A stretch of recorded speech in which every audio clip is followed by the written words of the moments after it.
Catatan Presiden RI. Demi Allah saya bersumpah. Demi Allah saya bersumpah. Bahwa saya akan setia kepada Negara Kesatuan Republik Indonesia. Presiden Jokowi melantik Laksamana TNI Yudo Margono sebagai Panglima TNI yang menggantikan Jenderal TNI Andika Perkasa. Presiden Jokowi umumkan kebijakan pemerintah yang akan melarang ekspor biji boksit. Mulai Juni 2023, pemerintah akan memberlakukan pelarangan ekspor biji boksit dan mendorong industri pengolahan dan pemurnian boksit di dalam negeri. Inilah catatan Presiden RI, catatan tentang kegiatan Presiden Jokowi dalam menjalankan roda pemerintahan dan kenegaraan pada pekan ini. Bersama saya Muslih, inilah catatan Presiden RI selengkapnya. Catatan Presiden RI. Kamis 22 Desember di Sanak Presidenan Bogor, Jawa Barat, Presiden Jokowi menerima kunjungan kenegaraan Presiden Sosialis Vietnam Nguyen Xuan Phuc. Kedatangan Presiden Nguyen Xuan Phuc disambut Presiden Jokowi di halaman Istana Kepresidenan Bogor yang kemudian dilanjutkan upacara penyambutan tamu negara. Setelah Presiden Jokowi mengajak tamunya berbincang di beranda belakang Istana Bogor dan menanam pohon di kawasan halaman Istana Bogor, dilanjutkan dengan pertemuan bilateral. Presiden Jokowi dalam keterangan pers bersama antara lain mengatakan Indonesia minta perhatian kepada Vietnam karena masih terhambatnya produk pertanian dan buah-buahan Indonesia untuk masuk ke pasaran Vietnam. Menurut Presiden Jokowi, Vietnam merupakan mitra strategis Indonesia sejak tahun 2013. Lebih lanjut, Presiden Jokowi mengatakan dalam pertemuan bilateral kedua negara membahas peningkatan kemitraan strategis baik secara bilateral maupun kawasan. Presiden menjelaskan target perdagangan kedua negara sebesar 10 miliar dolar Amerika Serikat pada tahun 2023 telah tercapai pada tahun 2021 dengan angka 11,06 miliar dolar Amerika Serikat. Saya mengapresiasi kepercayaan pemerintah Vietnam kepada perusahaan Indonesia yang berinvestasi di Vietnam. Akumulasi investasi Indonesia di Vietnam mencapai lebih dari 600 juta US dollar dalam 101 proyek. Saya mengharapkan penyelesaian beberapa isu yang dialami investor Indonesia yang akan mendorong investasi baru di masa mendatang. Pada kesempatan itu, Presiden Jokowi juga mengungkapkan pada pertemuan tersebut juga berhasil menyepakati 3 MOU, diantaranya soal energi sumber daya mineral. Hari ini kita berhasil menyepakati 3 MOU yaitu mengenai kerjasama energi dan sumber daya mineral, kerjasama penanggulangan terorisme, kerjasama pemberantasan perdagangan ilegal narkotika, dan saya berharap kerjasama perikanan dan pemberantasan EU fishing dapat diperkuat melalui percepatan finalisasi MOU kerjasama kelautan dan perikanan. Sejumlah menteri mendampingi Presiden Jokowi dalam pertemuan bilateral itu, diantaranya Menko Bidang Perekonomian, Menteri Sekretaris Negara Pratikno, Menteri Luar Negeri Retno Marsudi, serta Menteri Perdagangan Zulkifli Hasan.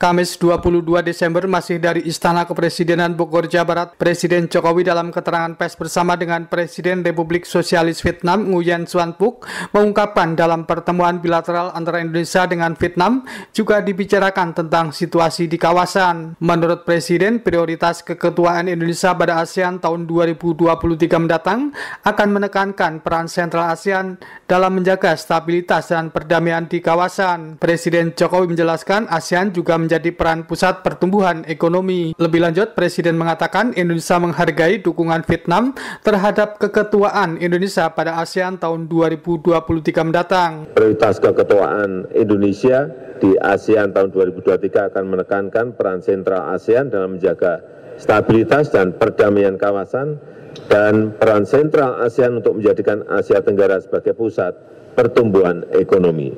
Saya menghargai dukungan Vietnam terhadap keketuaan Indonesia di ASEAN. Pada kesempatan tersebut, Presiden Jokowi juga menjelaskan tentang perundingan Indonesia-Vietnam tentang zona ekonomi eksklusif. Perundingan zona ekonomi eksklusif Republik Indonesia dan Vietnam. Setelah melakukan perundingan intensif selama 12 tahun, Indonesia dan Vietnam akhirnya dapat menyelesaikan perundingan mengenai garis batas ZEE kedua negara berdasarkan UNCLOS 1982. Sejumlah menteri mendampingi Presiden Jokowi dalam pertemuan bilateral itu, diantaranya Menko Bidang Perekonomian Erlangga Hartarto, Menteri Sekretaris Negara Pratikno, Menteri Luar Negeri Retno Marsudi, serta Menteri Perdagangan Zulkifli Hasan.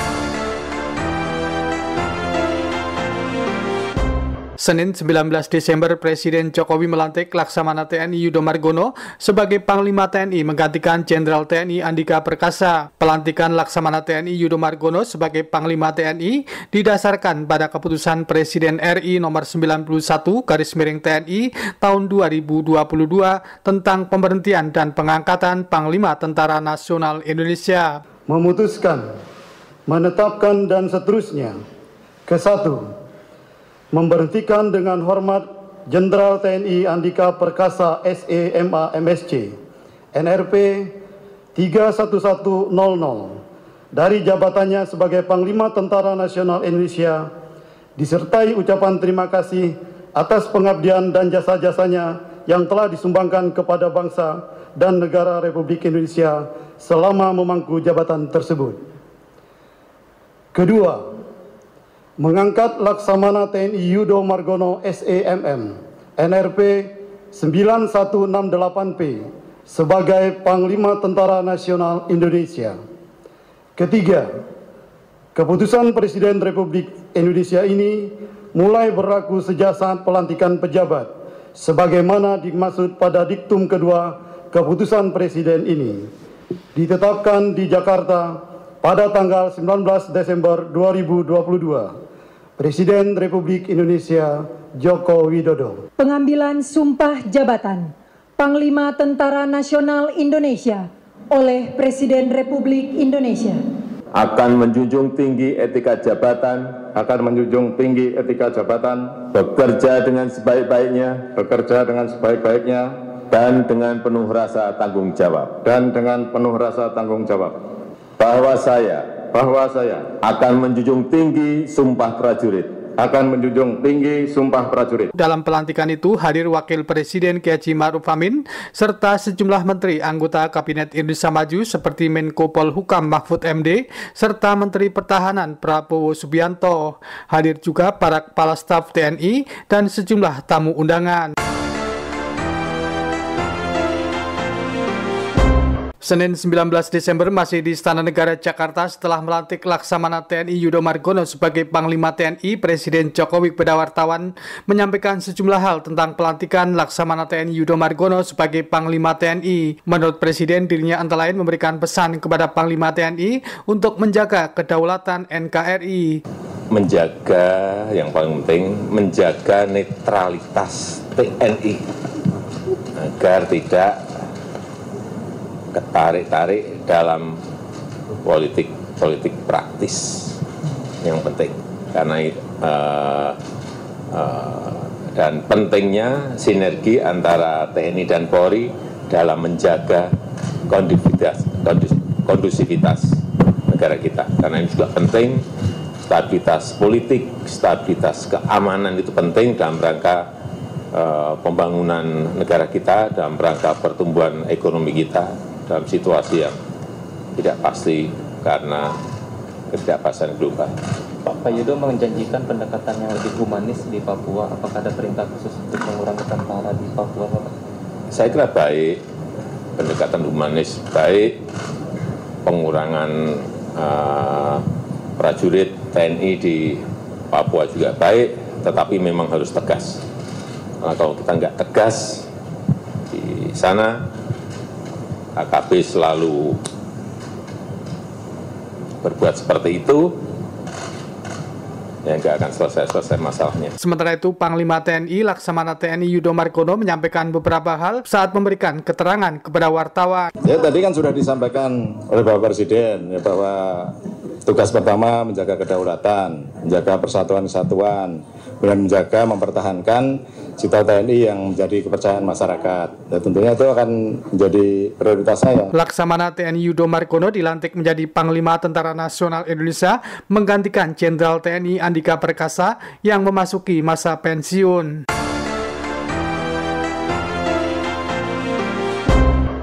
Senin 19 Desember di kantor Kepresidenan Komplek Istana Kepresidenan di Jakarta, Presiden Jokowi memimpin rapat kabinet terbatas menjelang Natal 2022 dan Tahun Baru 2023. Menko PMK Muhadjir Effendi dalam keterangan pers usai mengikuti rapat antara lain mengatakan, Presiden minta kepada jajarannya untuk meningkatkan kewaspadaan karena mobilitas masyarakat pada Natal tahun ini diperkirakan cukup tinggi. Menurut Muhadjir Effendi, tahun ini sekitar 16,35% penduduk akan memanfaatkan libur Nataru untuk melakukan perjalanan. Tadi sudah disinggung oleh Bapak Presiden, yaitu akan ada 44,17 juta orang, dan itu berarti ada 16,35% penduduk yang akan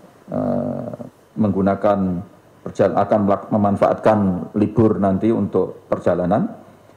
Angka ini lebih tinggi sedikit dibanding Nataru tahun 2021, karena 2021 itu hanya 13%, atau sekitar 13%, tetapi lebih rendah dibanding Nataru tahun 2019, karena 2019 itu yang melakukan libur itu sekitar 55%.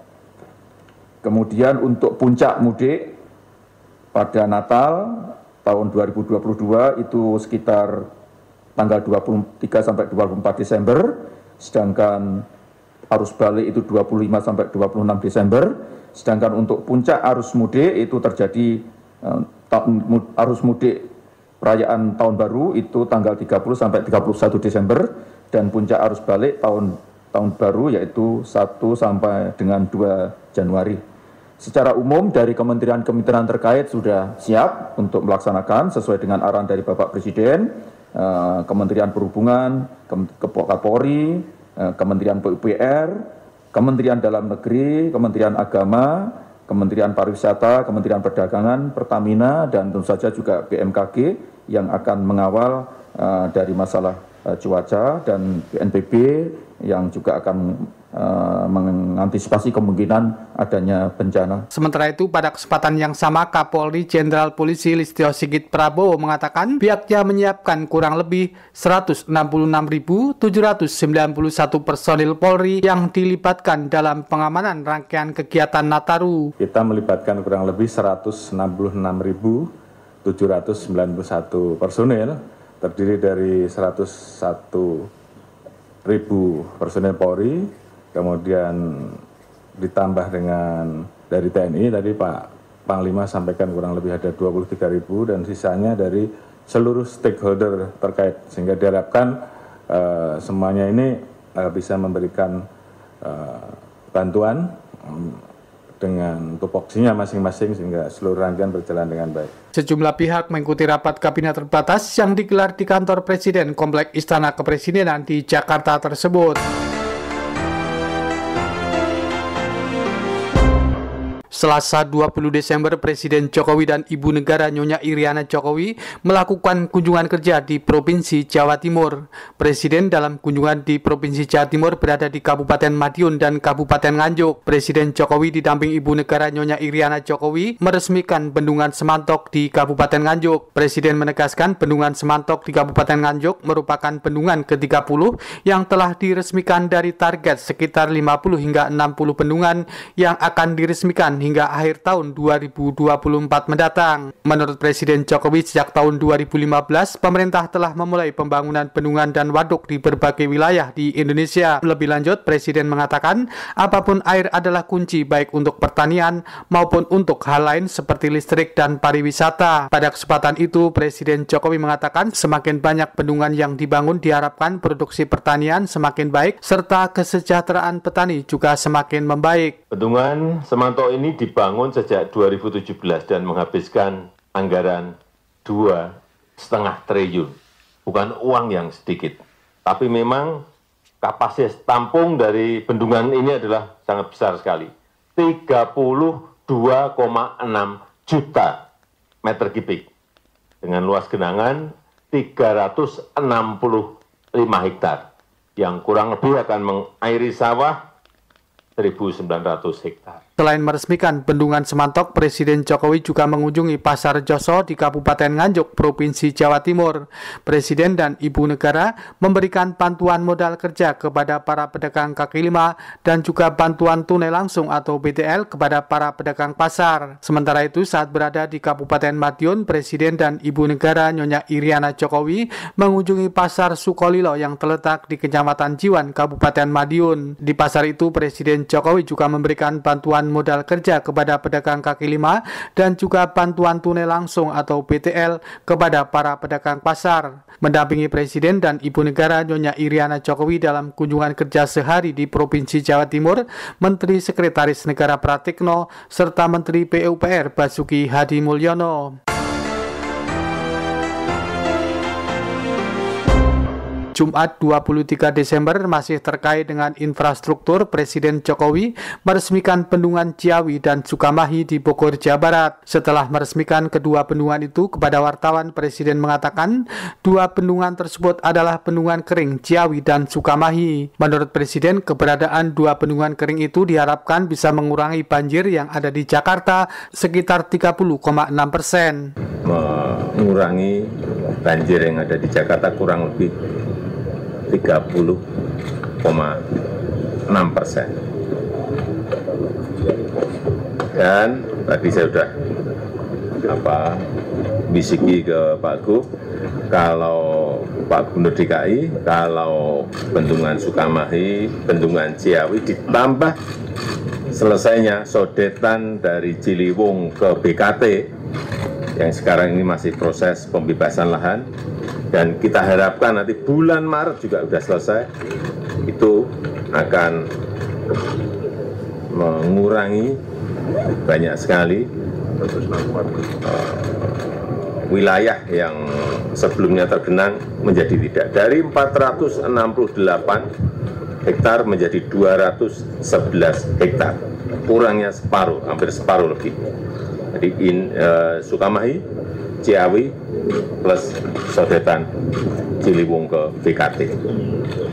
Kalau normalisasi 13 sungai yang ada di Jakarta dilakukan, ini akan sangat konsistensi itu yang saya sampaikan ke Gubernur DKI agar benar-benar terus dilakukan. Pada kesempatan tersebut, Presiden menilai dari sisi arsitektur kedua bendungan tersebut sangat bagus untuk pariwisata. Mendampingi Presiden dalam peresmian itu diantaranya Gubernur Provinsi Jawa Barat Ridwan Kamil, pejabat Gubernur Provinsi DKI Jakarta Heru Budi Hartono, Menteri PUPR Basuki Hadi Mulyono, dan Menteri ATR Kepala BPN Hadi Cahyanto.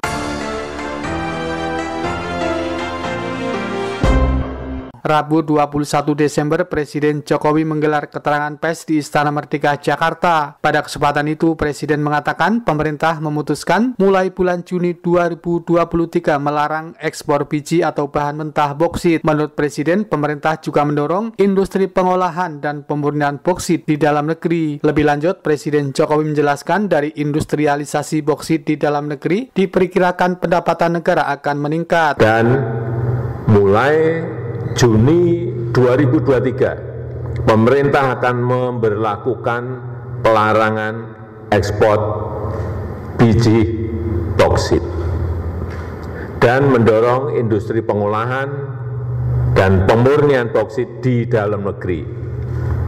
Saya ulangi, mulai Juni 2023, pemerintah akan memberlakukan pelarangan ekspor biji boksit dan mendorong industri pengolahan dan pemurnian boksit di dalam negeri.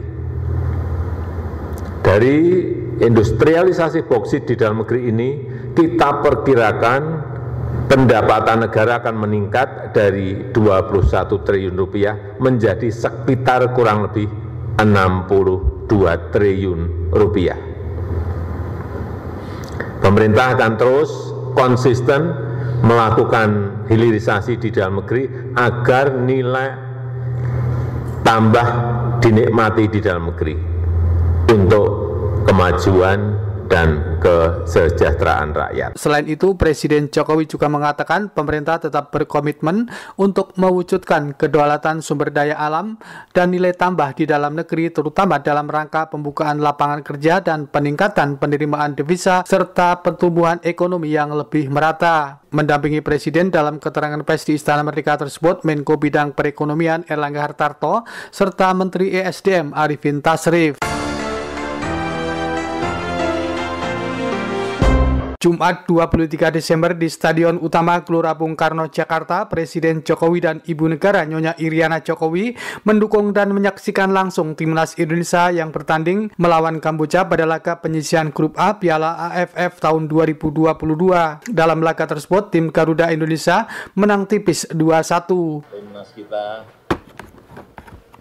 menang 2-1 atau kita syukuri, tapi besok sudah akan berangkat ke Kuala Lumpur, ke Malaysia untuk tanding dengan Brunei.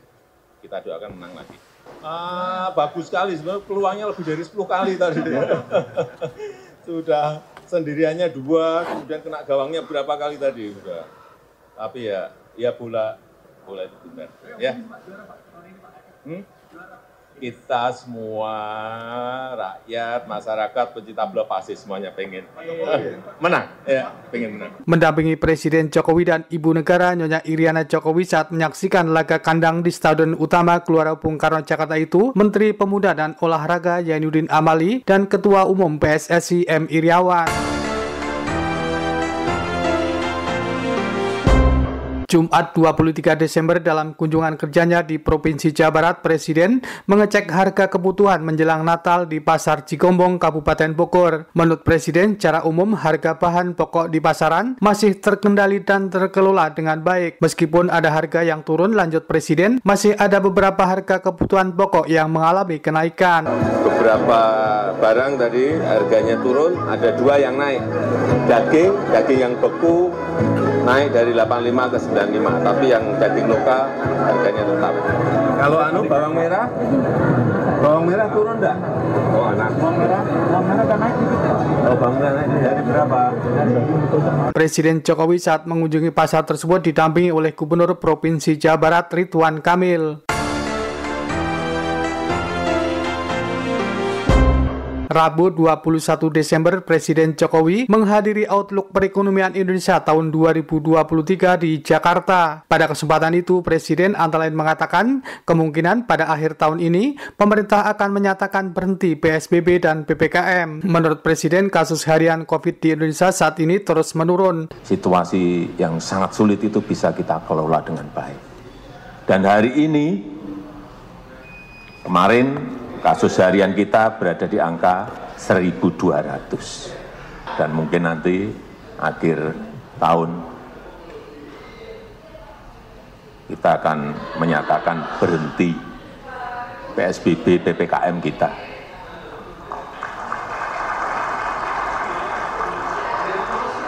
Perjalanan seperti itu harus kita ingat. Menyinggung masalah ekonomi, pada kesempatan tersebut Presiden Jokowi menegaskan tentang keharusan untuk kemampuan domestik untuk menumbuhkan perekonomian nasional. Rabu 21 Desember, Presiden menghadiri hari ulang tahun ke-16 Partai Hanura di Jakarta Convention Center. Pada kesempatan itu, Presiden Jokowi antara lain menyinggung tentang verifikasi partai politik. Menurut Presiden, verifikasi partai politik merupakan kewenangan Komisi Pemilihan Umum. Namun demikian, Presiden mengatakan istana dituding-tuding atau ditunjuk-tunjuk adanya parpol yang tidak lolos. Lolos dan tidaknya peserta pemilu tahun 2024. Itu kan sebetulnya urusannya KPU. Urusannya KPU itu, tapi yang dituduh-tuduh